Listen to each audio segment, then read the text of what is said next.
Welcome to the Foster Friendly Podcast, where we come together to make a difference in the lives of children in foster care and the families who care for them. Foster Friendly communities are part of a nationwide movement by America's Kids Belong that helps people from all walks of life take action and help kids and families thrive. You'll hear from former foster youth, foster and adoptive parents, social workers, faith and business leaders, and other experts on how to engage in meaningful ways. Our hosts Brian, Travis, and Courtney explore inspiring stories of everyday people making a difference in foster care where they live and work. Welcome to another episode of the Foster Friendly Podcast. I'm your host, Travis Vangsnes, joined by my co-host, Courtney Williams. Today, we're both really excited to be interviewing Kate Angelo, who's the publisher's weekly best-selling author of Hunting the Witness, Selah Award winner of Deadly Holiday Hijack, and Amazon top 100 bestseller of Driving Force. Kate works alongside her husband, championing stronger marriages and families. Her journey from foster care to best-selling author fuels her fast-paced romantic suspense, where flawed characters discover hope and healing through life's fiercest trials and relationships. When she's not putting fictional people through the ringer, she's out creating real-life happily ever afters in conferences and events nationwide. And I also want to mention Kate has also been a foster parent, is an adoptive parent as well. And so she has a wide-ranging lens and experience around foster care. Really excited to have you on the podcast today. Thank you for having me. I'm so excited to be here. Yeah, me too. I was telling them before we started recording that I'm an avid reader. So I'm already right now it's on the wait list. But by the time you guys are listening, the book we're going to be talking about will be ready for you to order. So I encourage you to order it. I already have, and I can't wait to read it. I was also reading on your website that growing up, you were a bookworm, a dog groomer, an exotic pet wrangler, horse trainer, cowgirl, and a teenage pool shark. Like, you seem like you want to be everybody's best friend. Everybody wants to be friends with somebody like that. And I think we could do a whole podcast. Yeah, I was a very naturally curious child who did a lot of different things and just kind of dive into those head first. And but reading has been one thing that has really stuck with me throughout all the years. So I just got to know. Tell me about this exotic pet wrangler. So if you sign up for my newsletter, you'll get to see the picture and hear the story about how I had a pet lion as a child. Wow. And so we had a pet lion living in the suburbs of Houston, Texas. Maybe not the best situation, but that was part of it. My mom raised some exotic pets. And so I have had all kinds of different pets. I had a baby bobcat one time. We had lots of exotic birds. We had the lion. We've had, monkey and different kinds of like a prairie dog and ferrets and just all kinds of crazy things like that. So, so I think that my husband has joked how he really wants to have a chipmunk. And I'm like, well, you have married the right exotic pet wrangler to get you a chipmunk. That is awesome. It's awesome. And a chipmunk seems very tame compared to some of those other, right. You have everything. It made me think of too, like when people have like, what are the, like, what's one little known fact about myself? Like you have like the epic list of, how do you even choose from? It's really fun to play that. What is the game? The two truths and a lie. Yes, two truths and a lie icebreaker. That's perfect. You probably win every time. Every time. For sure. Oh, that's great. Well, we're going to just kind of start with kind of your own story and journey. You aged out of foster care, grew up with little guidance, and kept up with your love for writing.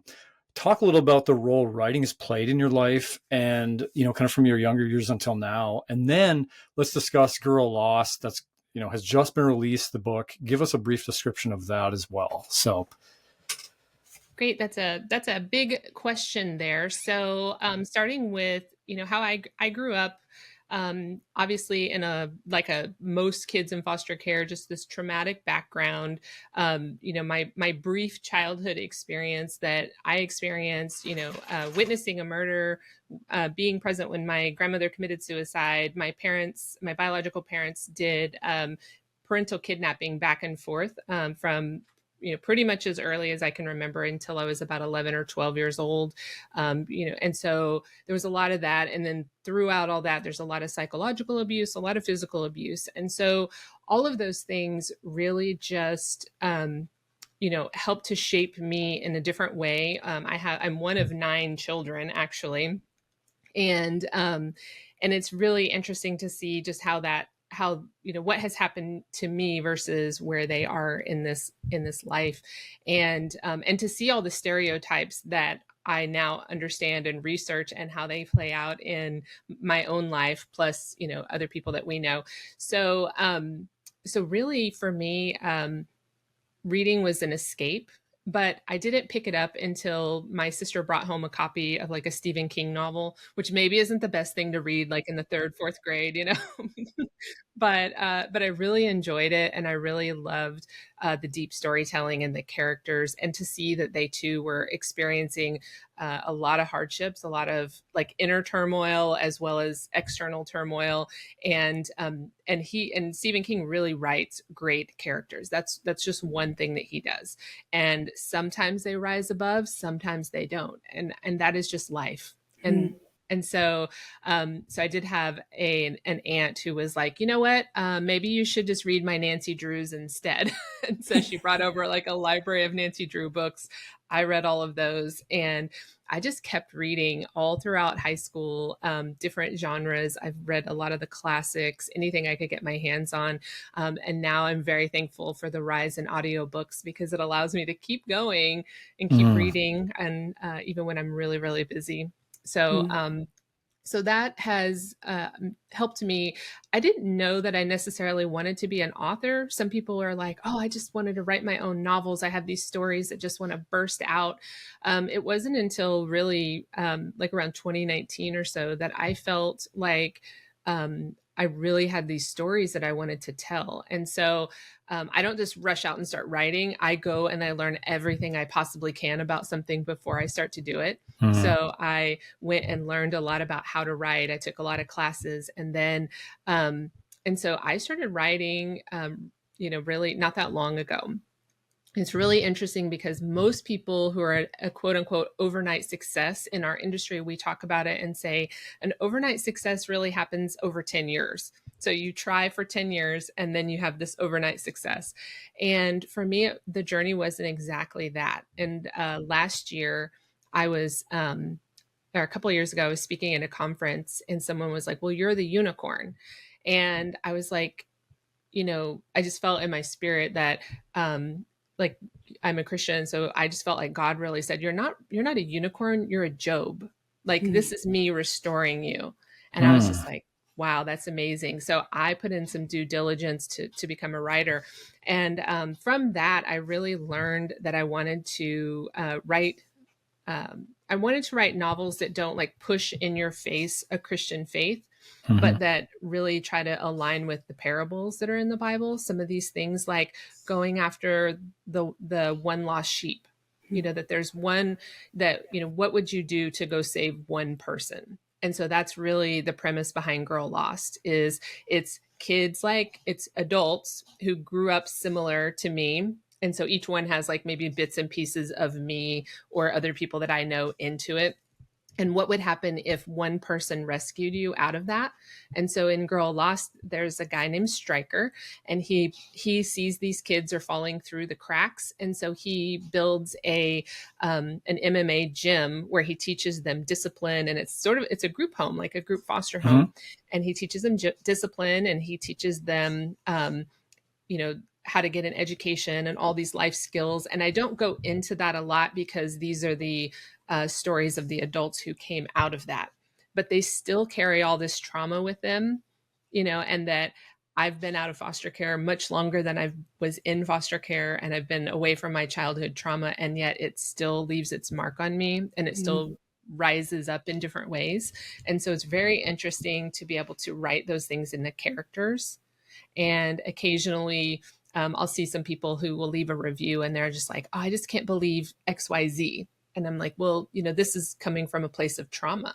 And these characters have gone through a lot, and they're trying to do better, but they might not always do better. And that's really just how life is. So Girl Lost is about a girl who's lost, and it allows her to come to the page to find her own daughter.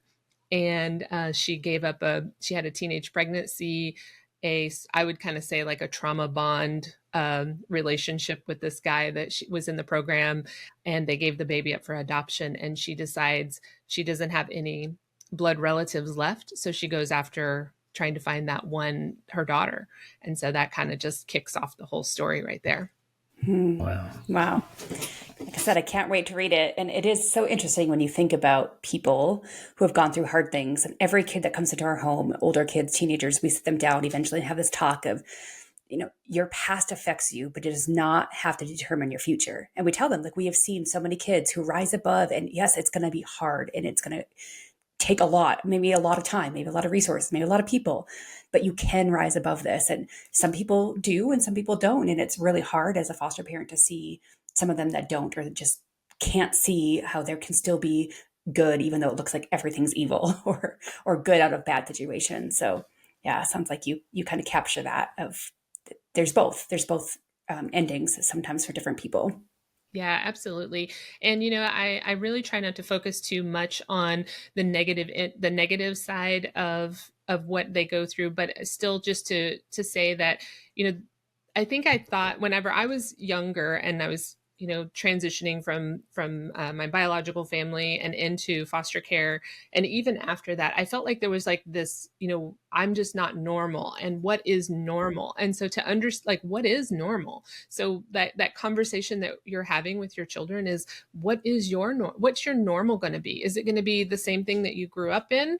Are you going to, you're going to come out of like, this family of chaos and abuse and addiction and poverty, and that's going to be your normal? That's what normal is to you? Or, do you want a new normal?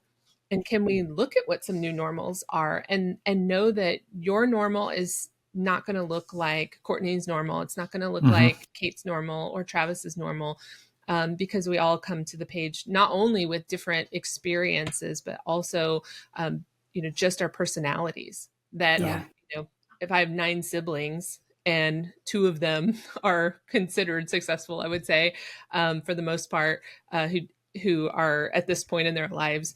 How does that happen? Right. What is their normal versus my normal? What is their success versus my success? You know what I'm saying? It's really something that it's eye-opening from this side of it at this age in my life. Wow. Yeah. Big questions. Yeah. A lot of insight and thought for you to share. So going back to the book, it is the first in a series, the King Legacy series. What was the inspiration behind that whole series, and what can we expect as readers in the future through it? So the inspiration again is, what happens when one person invests in the lives of these people who might have been going just downhill, and when I say downhill, it's just they made some choices that were going to frame their whole life. And so in this particular book, it's, a teenage pregnancy. It's going to frame your whole entire life. And then your decision that's based off of that. It's, one decision after another, and they can choose to do certain things. And so the character Luna actually chose to kind of walk away from everything that she knew in this small town to run from her problems. Like, I'm just going to run. But she ran to the military because that was an escape. But then because she had this training and she had this mentor who taught her that she was more and she could rise above, she just really excelled in the military, which then got her recruited into intelligence and then into the CIA. And because she's the perfect loner, she has no family, she has all this training, and then she was able to just turn her back on her life and just become somebody else. But that didn't mean that she didn't remember what she came from and yearn to go back to it. And we even see that a lot in foster kids and adoptive kids. Really, even if you're adopted as an infant, there's some point in your life where you want to turn and look back to where you came from, right? And whether that's a good thing or a bad thing. And so that's kind of like where this particular story is. The next book that comes after this one, it doesn't have a title yet. It's 2 completely different people who were both headed to jail, and they, one of them murdered somebody in like a self-defense situation that could have changed his whole entire life to sit in prison for the rest of his life. And Stryker pulled him out and said, let's put him in my program instead. And so that changed the whole trajectory of his life, but he still has to make, that character still has to make those decisions. You know, he could just go through the program. As soon as the program's over, just turn back to what he was doing before and go back to his old life, basically. But it's his choices that lead him through everything else. And so it's really just the heart behind all of the books in this series, and behind most of everything I write. Choices and next steps and different paths. Well, staying with Girl Lost, it's a personal story to you. How did your own experiences in foster care influence the way you've approached themes of belonging and family in that book? So you guys probably hear this a lot, or it's talked about a lot on the podcast, is that, you know, that family is more than blood in a lot of ways. It doesn't necessarily replace that, I don't think. You know, there's always still a drive to know your biological family and maybe even be somewhat proud of where you came from, even if you're not necessarily proud of the choices and behaviors.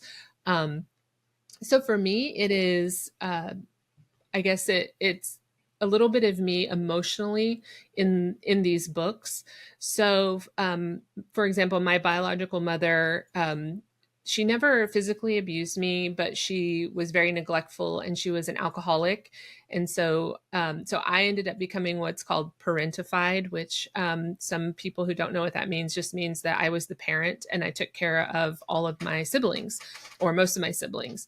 And so, and that took on a whole role and ended up being one of the reasons why I ended up in foster care, because I was, you know, supporting a family financially. And even though I was a teenager and not really even old enough to have a job, and, you know, and trying to parent, and you don't have any ideas how to parent. So, so that kind of comes into play as why the character does what she does. And the same thing with the hero Corbin in this book is he kind of tortures himself with alcohol. He like will pour it and not drink it because he wants to prove that he's in control. Like I can just resist temptation. And he learns like maybe he's not as in control as he thinks he is. And so so there's like a lot of deep layers there that are things that I think that some foster kids, and even I was like, you know, I'm never going to be like my brothers and sisters. I'm never going to do this, or I'm never going to do that. But where does that strength really come from whenever you're super duper weak and whenever you're really emotionally challenged? And so that's kind of the what they kind of learn throughout this, you know, is it the people around them, their own strength, where are they going to draw strength from? Man, that's so fascinating. I'm a writer. I mean, not to your level at all, but like, so I've done a lot of, you know, kind of reading on things like creativity, where writing and inspiration comes from, and kind of the process. And it's really different. It's really fascinating kind of as you overlay your creative writing process with your own story, and how interwoven and complex some of the characters are, and kind of some of that stuff. There's a great line by a writer that said, "Words are a lens to focus the mind." I'm just kind of curious too, like how much in your writing, as you're kind of exploring these ideas and narrative, is that kind of taking you back in time, you know, to kind of yourself, and kind of putting yourself even in these fictional places, and, you know, where you kind of show up even in your writing journey. Yeah, you know, with fiction authors, you'll probably hear us say, like, you know, that we're not really in control of our characters as much as we'd like to think. And so sometimes it just kind of, it comes out. It's, you know, there's a scene in there where they're really kind of connecting emotionally for the first time after, you know, after their childhood romance, and then she runs away, and then they're working together. So they have the case of that they're working together, but then they finally have a moment, and it's in that moment that I'm like, he's trying to kind of apologize without making an excuse, but also saying, I really want you to know me. And, you know, and it's through that I'm like, that is a lot of me in there too. Yeah. Is that it's not that I want you to like you know what, she was in foster care, so, just let her snap at you or whatever. Let her, run away when she's mad or something. It's more of the empathy that goes along with that. I want you to Mm, feel what the mm, character's feeling in that yeah. moment and maybe experience what they felt. And I don't really know that until I'm writing it. And sometimes Wow. it makes me all teary-eyed. And I'm like, I'm writing fictional things about fictional people, but it's coming from a not fictional Wow. place. Yeah. Yeah. Thanks for Yeah. sharing that. That's so Yeah. fascinating. And we get some pushback at America's Kids Belong sometimes because we do get voices, foster parent voices and, not all the voices at the table. We try to bring all the voices. And sometimes people will say, like, you should only focus on the voice of the former foster youth because they're the ones, and we get where they're coming from. Like, we need to understand, like, I can't be a good foster parent without understanding, or I can't fully understand, but having empathy for what they're going through and maybe having some understanding of where it might be coming from. But there's like that push and pull. Like, we really want to have everybody at the table. But I do agree, like, we really should be listening to the experiences of those who have gone through this because they have so much to teach us and help us to learn and helping the kids through the situations that they're going through in our homes. So yeah, just wanted to share that because I think that it brings a lot of insight into maybe some of the frustration some people have when we do share other people's voices. That's like, no, we're not saying we're not listening to you. We agree. We need to listen to you. But yeah. Well, if I can piggyback on that a little bit, I don't know if you guys have seen the movie. It's The Sound of Hope. And I think Yes. it's, the Possum Yep. Trot story. Mm-hmm. And my husband and I, we've been married almost 20 years, and we went to see it at an early screening. And so he watched, there's a scene in there where one of their foster children is calling 911, and there's like, the murder happening in the other room. I'm going to get all choked up even talking about it. And for him to visually see that and then like Wow. go, that's what my wife went through. Wow. I mean, that was like, that was his eye-opening Wow. empathy to other children. And, we kind of approached foster care from a different angle, which is probably a whole nother podcast, whereas I see that, there's children who are still living with their biological parents who could probably benefit from foster care situations. Mm-hmm. And then there's some people who, that they don't need to be in foster care, and they're just prolonging this. We know both sides of it. But there's a lot of people who, they've experienced these things up to a point, and they may live with that their whole entire life. And foster care is not going to make one bit of difference when you witness or you're in that trauma. And, we see that with soldiers and people who come out of, survivor's guilt and all kinds of different things. And foster care is not what fixes that. Mm-hmm. It's not the solution to anything. It's just the opening to launch the solution, I guess is my point. Yeah. Great line. Yeah. Okay. So being in foster care and now being on the other side, we know is statistically and sadly, a lot of times the kids that, parents, they're in foster care, their mom was in foster care, sometimes their grandparents were in foster care, whether that's generational or just generational trauma as a whole. So people could have looked at you and been like, I'm sure people said to you, you're going to end up just like your mom, and how did you break out of that generational cycle? Who and what do you credit for that? So, so one interesting thing, and I think this is a little bit of where like Girl Lost kind of gets its seed, is there, my mom was buying and selling exotic animals, and there was a woman who came over. Her name is Margie, and I wish I knew her, or I knew her family, or I knew her last name. But she came over and she was selling these exotic birds to my mom. So we called her Margie the Bird Lady. And she saw like just a snapshot of what our house looked like or where we lived. And like, I can't even imagine what she was seeing from her eyes. And all she said was, hey, could I take the girls to my church, like on a Wednesday? And my mom was like, oh yeah, got like, 6 kids running around here, take some of them, because that happens, And so she took us to church, and it's not like I had some big lightning bolt moment and I was like, I'm going to be a Christian. It was really just like the care of one person who did something that she didn't have to do and didn't need to do. And she wasn't even like trying to evangelize us or anything. But what she did was she planted the seed of what you could have, what normal does look like. She planted the seeds of, like you were just saying, you can choose, your circumstances might not be great. You might not have parents who are going to buy you a car or even dinner tonight. And you might not have somebody who helps you get into college or, helps you find a job or any of those things. You might not have that in your life, but there's someone out there who, if you lean into them, would willingly mentor you and help you.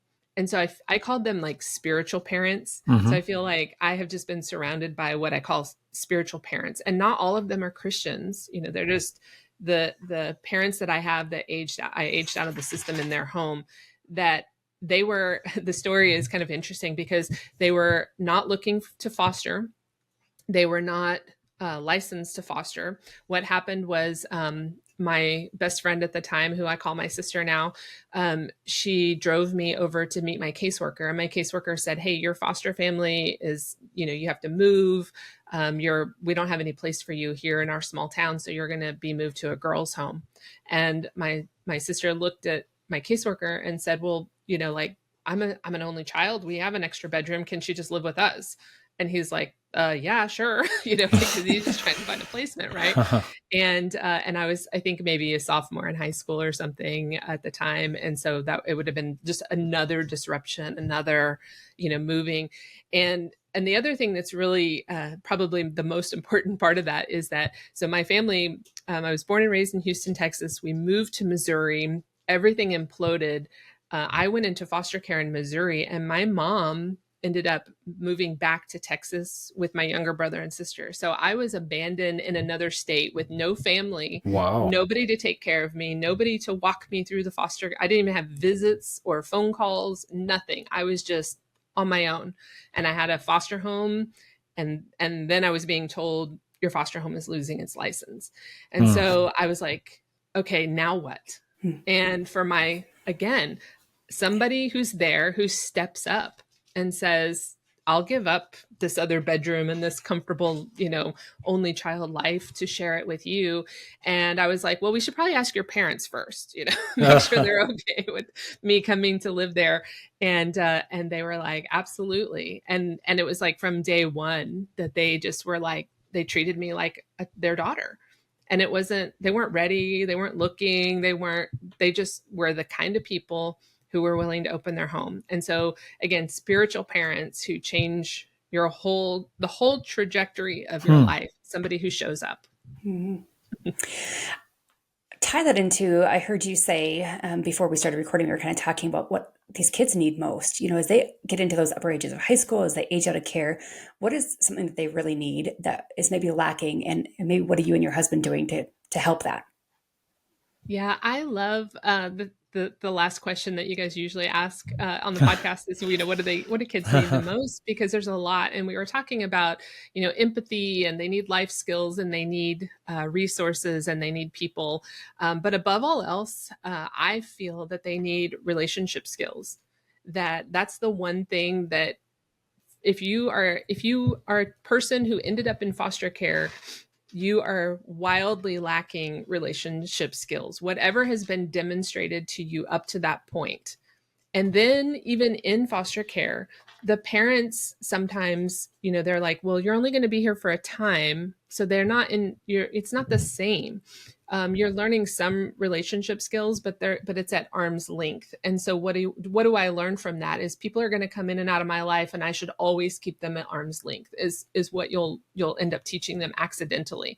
So my husband and I, when we met, we both said, we wanted people to understand pain that we've both gone through, and we don't want them to go through it, or we want to help them through it. And so we founded our nonprofit that really helps, singles and married couples go from, hoping to have a great relationship to actively building one through this practical education and skills, resources.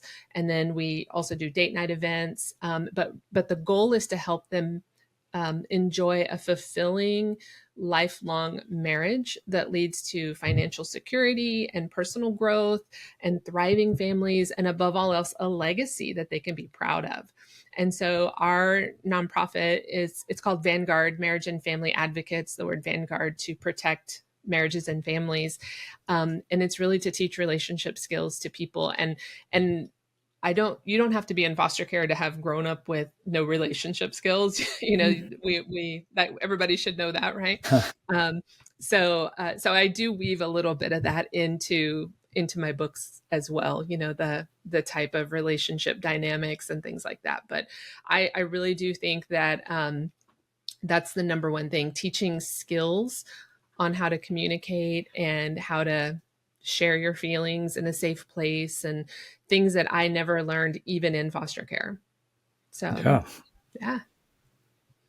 Very Yes. needed, very inspiring. That's a gap, and that's a strong one to identify and pour into. And I love that you and your husband, what you're doing, like kind of creatively and through kind of maybe some past wounds, but using that, leveraging that as a place to inspire and help equip others. That's very cool. And probably the hardest thing, right? If you think about the things you were listing, like buying somebody a car, right? I can check that off my box pretty easily. Mm-hmm. I can go help them get, the monetary things like that. That's an easy way for people to get involved. And we love when people do that. But really what's needed most, kind of what you're talking about, is mentors, people to wrap around kids in care, kids aging out of care, even not people in care, right? But for people to have, every individual to have somebody that they feel like this person cares, and this person's going to help me walk through life, go through the hard things, celebrate the great things, what we all need. But like I said, that takes more time. There's a lot of things that you can hire somebody to do. Like you can hire somebody to teach your kid how to drive. And so some kids in foster care, they just see you as hired to be my parent. And that doesn't necessarily equate to healthy relationship skills. Whereas if we were able to sit down and say, okay, Courtney, like, this is how you and I would have a conversation, and how I would tell you what you just did hurt me.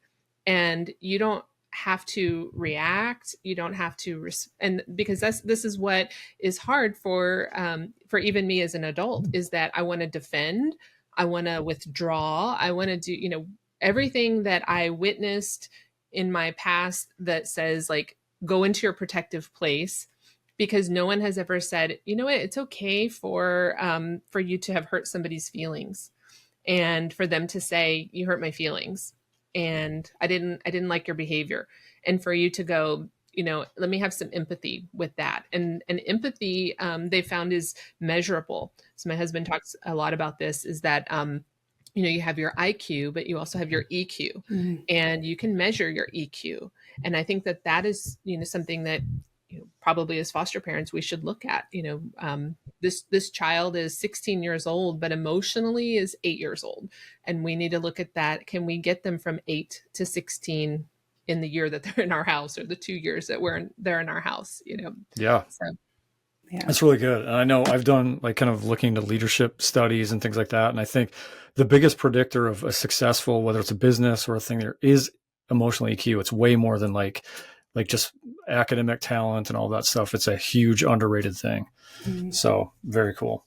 Well, bouncing back, I love this podcast episode because we're kind of going back and forth between you, and you're interweaving this throughout everything, but like kind of your own life and then back to your writing. So going back to your writing and your being an author, what do you hope readers who have experienced foster care, adoption, or family separation might take away from Luna's story?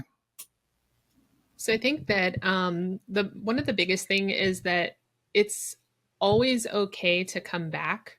There's always room to come back, to redeem, whether you're the one who left and made a huge mistake, or whether you were hurt by the other people. It's always okay to come back, and there should be a place of grace. There might not always be a place of grace and redemption and things like that, but it's definitely available. And so I guess my point of that is that I was abandoned by my biological family, but I went back and I connected with them. But then when I realized it's still kind of toxic, I could draw a boundary there. And so that's kind of one of the things that the book talks about, is it's okay to go back. It's okay for people to be happy. It's okay for people to be angry with you. People are going to accept you differently. But it's not up to them how you behave. You choose your own behaviors. And so the biggest message overall, though, is really just that the parable, and it's in the front of the book, so you could read it if you've never read it before. And I don't begrudge anybody. I was in my mid-20s, and I tell the story the first time I went to church, and the pastor was like, he was preaching a sermon, and then he mentioned Joseph in the Bible.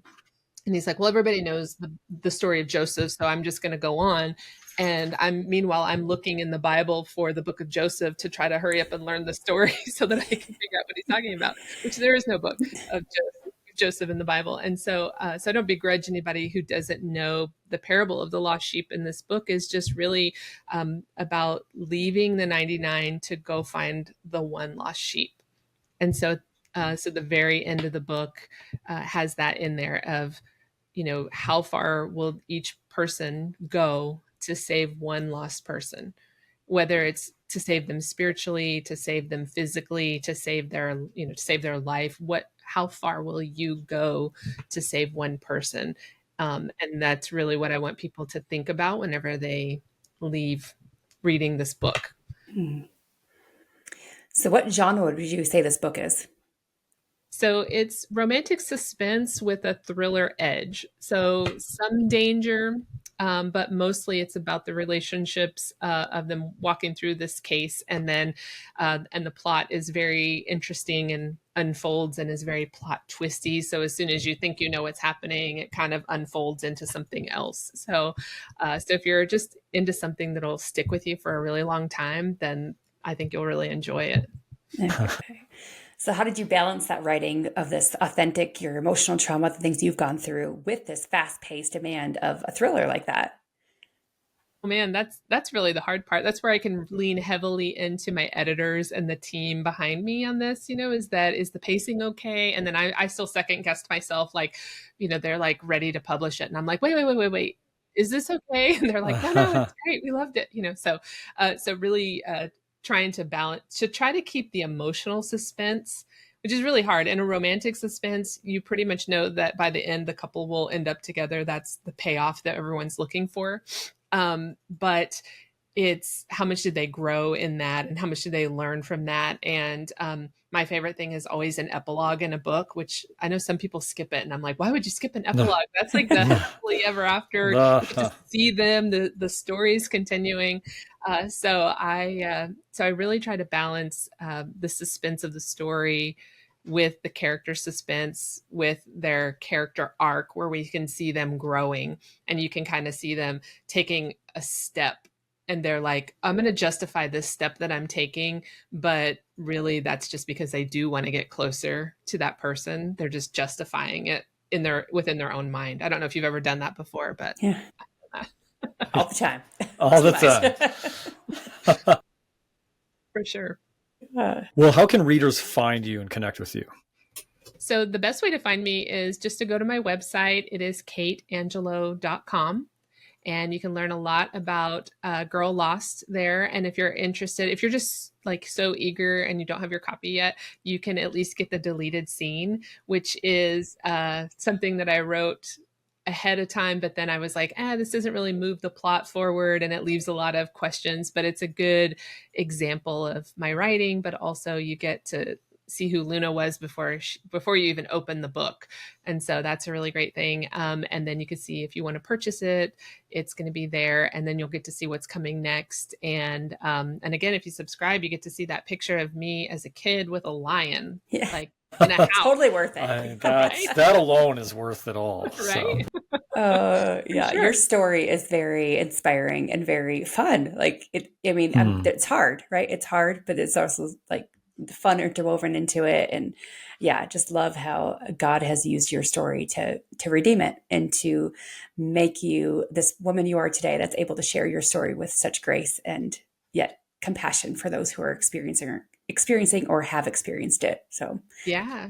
Thank you so much. I mean, I think that when I was in foster care, I would never have thought I could be where I'm at right now, and could never even picture this is the normal, So I just say continue pushing into everything that you care about and using your passion to fuel your future and to help take care of other people.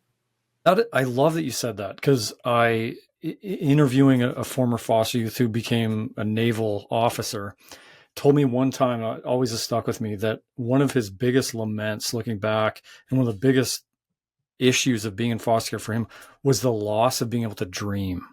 And, I think just your story and others like you that have went on to be able to dream and get out of that fog or whatever, and get on and just have an incredibly redemptive story and doing amazing things in the world is really amazing.